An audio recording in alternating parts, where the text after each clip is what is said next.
안녕하세요, 이재현입니다. 저는 예명이 이필버그,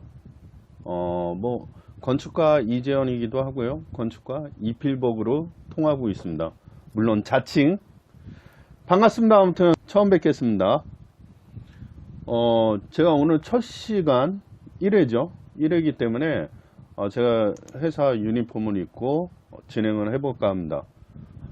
건축이나 인테리어 그리고 모든 종합적인 공사 관련해서 모르시는 분들이 많아서 제가 좀 설명을 드리고자 이렇게 시작을 했습니다.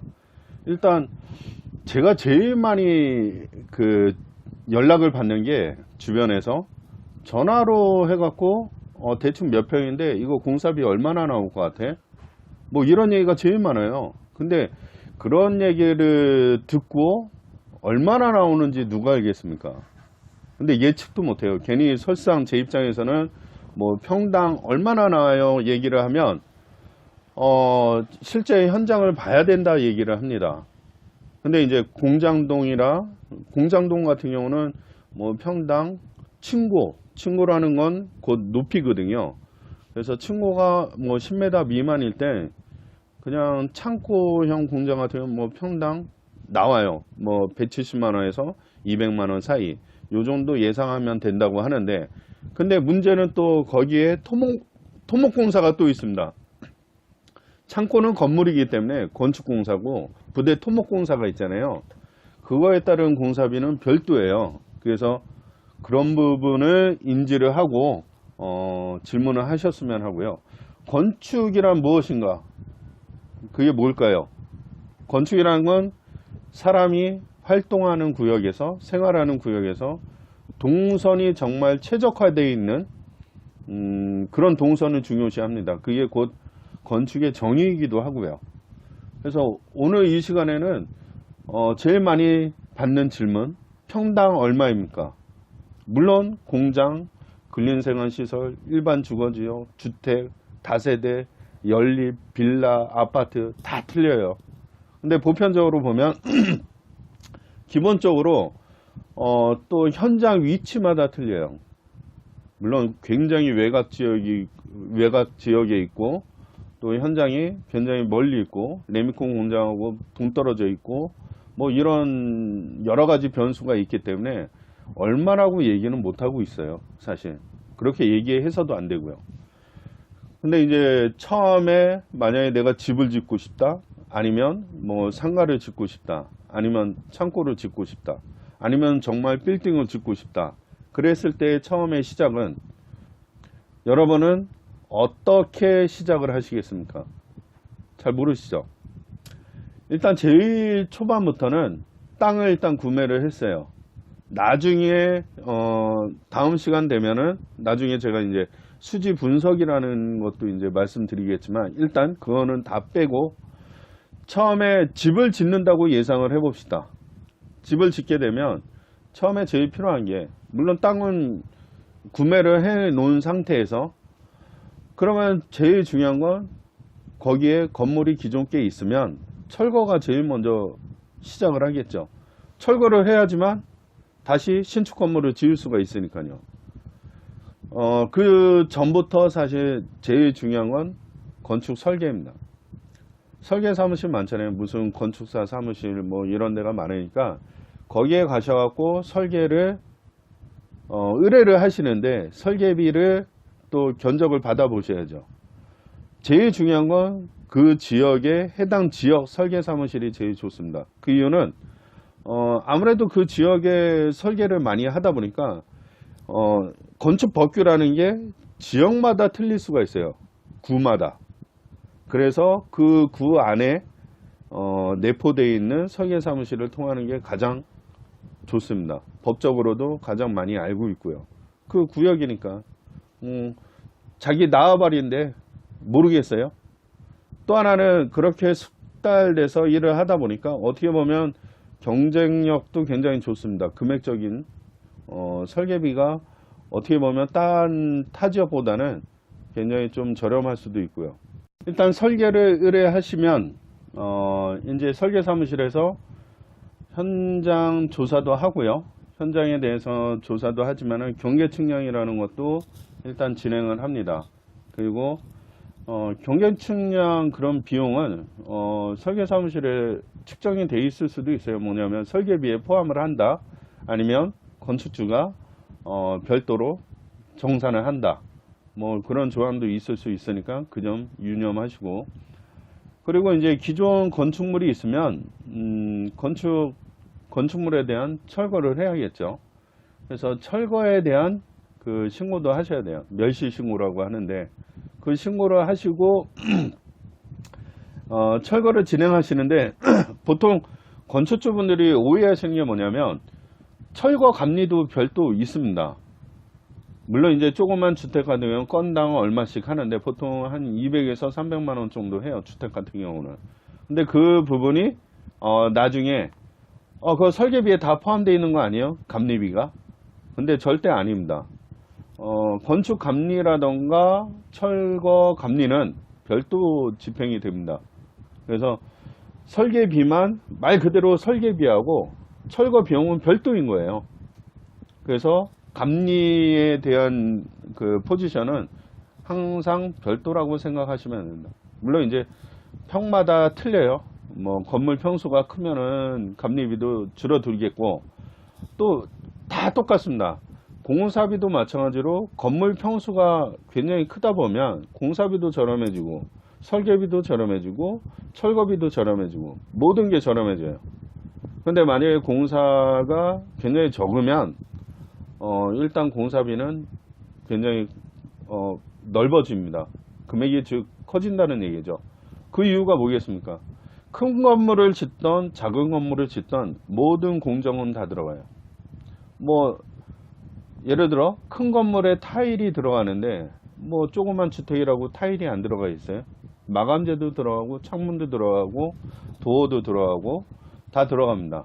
그래서 건물이 크다 보면 뭐 인건비 싸움이긴 해요. 둘 다 똑같습니다. 근데 작은 건물은 한 사람의 인건비가 예를 들어 요즘 평균 25만 원 정도 한다고 쳐요, 기능공이. 그러면은 한 사람이 조그만 건물을 들어가서 칠 수 있다. 뭐 예를 들어 25만 원짜리 타일공을 불렀는데 한 이틀 만에 끝내는 거예요. 그럼 50만 원이잖아요. 50만 원이에요. 근데 큰 건물에 들어가서 타일공이 25만 원씩을 받고 하진 않아요. 왜? 그만큼 이 사람들은 뭐 조그만 현장 같은 경우는 이틀치밖에 일을 안 하고 끝나기 때문에 인건비는 그만큼 올라갑니다. 왜냐고요? 한 달에 일하는 요소로 쳐요. 노가다 뛰는 사람은. 물론 일용직 하시는 분들. 그리고 또 하나는 예를 드는 겁니다. 또 하나는 기능공은 불렀어요.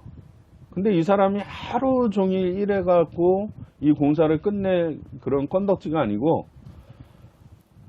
반나절 해갖고 공사가 끝나는 거예요. 오전만 일해갖고. 근데 하루 일당은 다 줘야 돼요. 25만 원은. 그러니까 여기에서 조금만이니까 금액이 다 오르는 거예요. 우리는 뭐 한 2시간 일을 해도 조그만 현장 같은 경우 하루 일당을 측정을 해서 견적을 냅니다. 물론 현실이 그렇고요.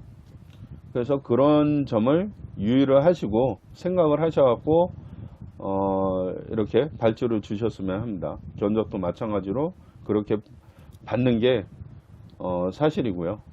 그렇게 측정을 해서 정말 클라이언트한테 저희가 견적서를 제출을 하고 있습니다. 실제. 그래서 설계가 끝나면 그 다음에 어떤 걸 하겠어요? 건설회사에 이제 의뢰를 하겠죠. 물론 보통 한 3-4개 회사에 의뢰를 하십니다. 유럽 같은 경우는 견적비를 사실 따로 받아요. 근데 우리 한국 같은 경우는 견적비를 따로 받지는 않다 보니까 클라이언트 분들이 한 2-3군데 기본이고요.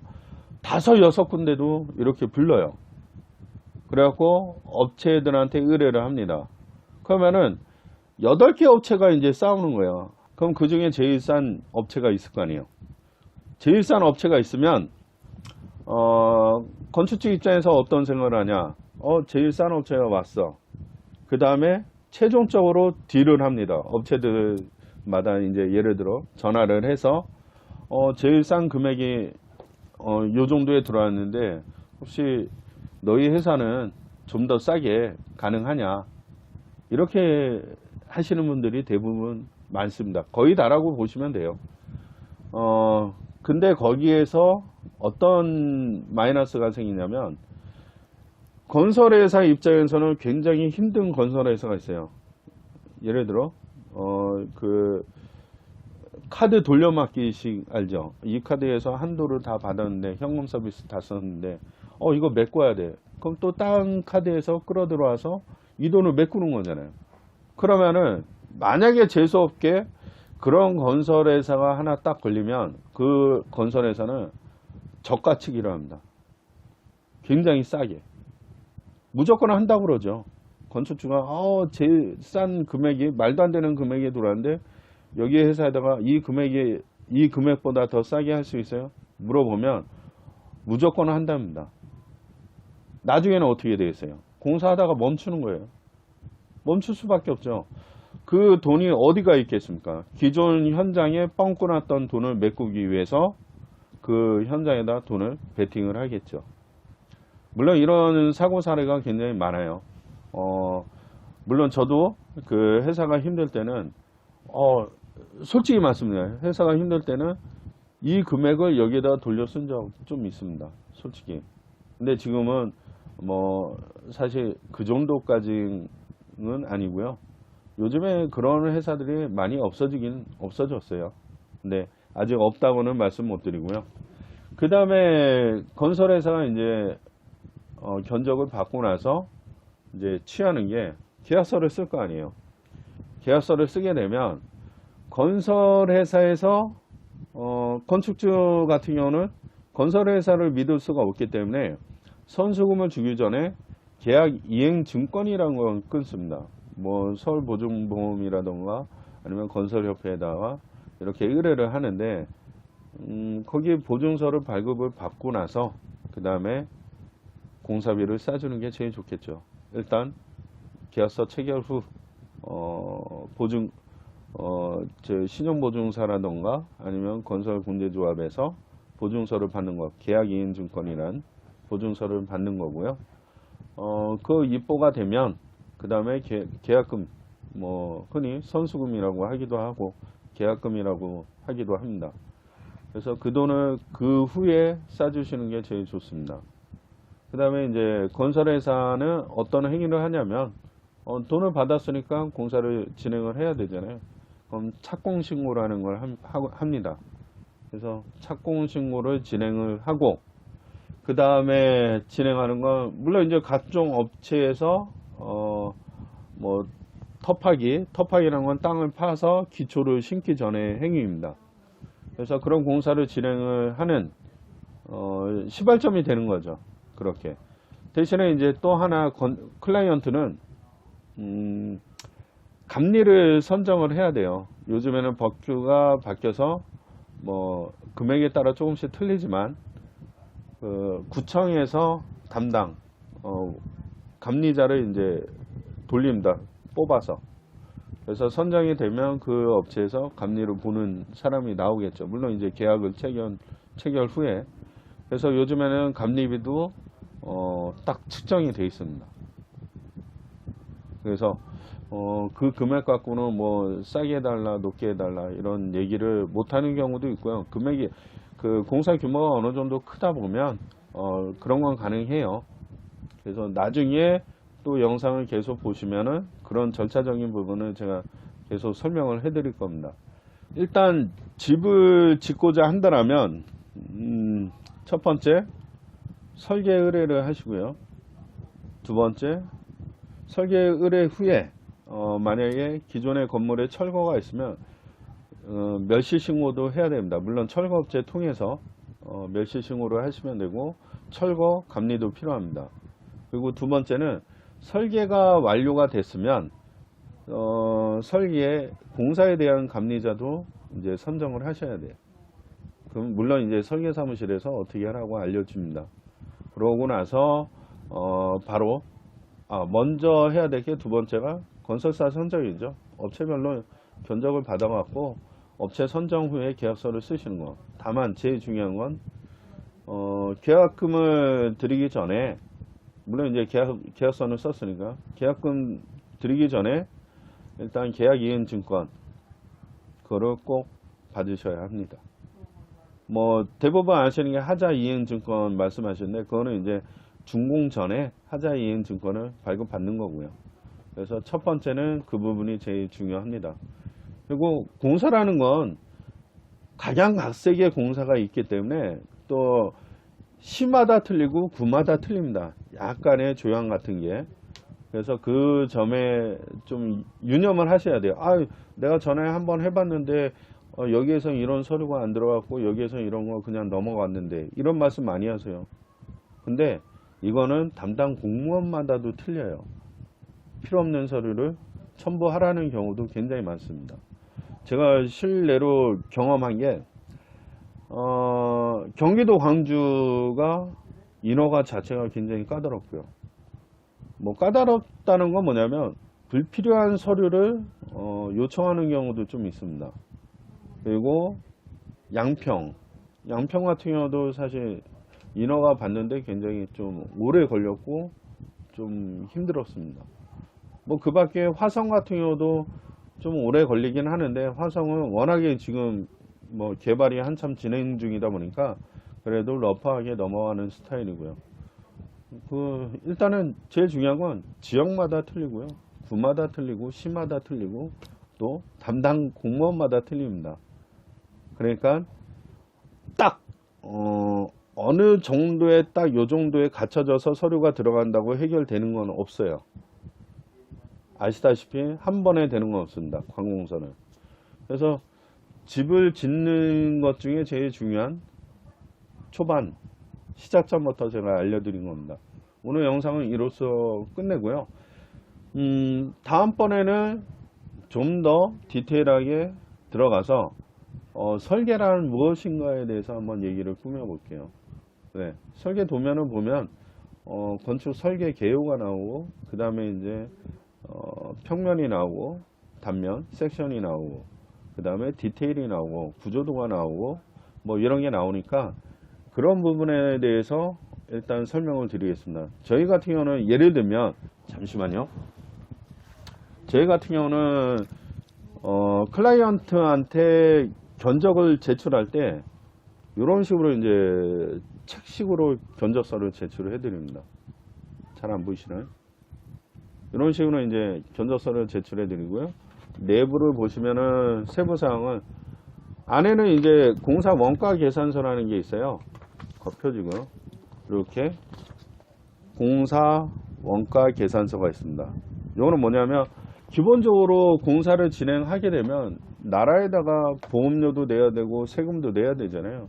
그게 보통 프로테이지로 보면 한 12%에서 14% 그 정도 되더라고요. 예를 들어 10억짜리 공사다 그러면 한 1억에서 1억 5천 정도 든다고 보시면 돼요.